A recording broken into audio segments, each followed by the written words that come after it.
To whom it may concern, this is Robert J. Freeman, astrophysicist, soccer star, ex-UFC welterweight champion. For many of you, this will be the last time hearing from me. Well, as of today, I'm deleting my Facebook account forever. I launched this page with high hope that it might help me find a woman to love me on those lonely nights when I'm not jetting around the world fighting terrorism. But all you bitches turn out to be batshit crazy.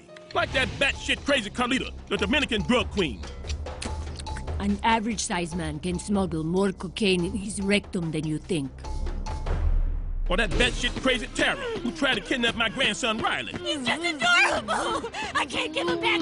You can't make me! You can't make me! And that batshit crazy Dr. Ellen Jackson, who lured me with promises of romance and free checkup, and then tried to harvest my organs.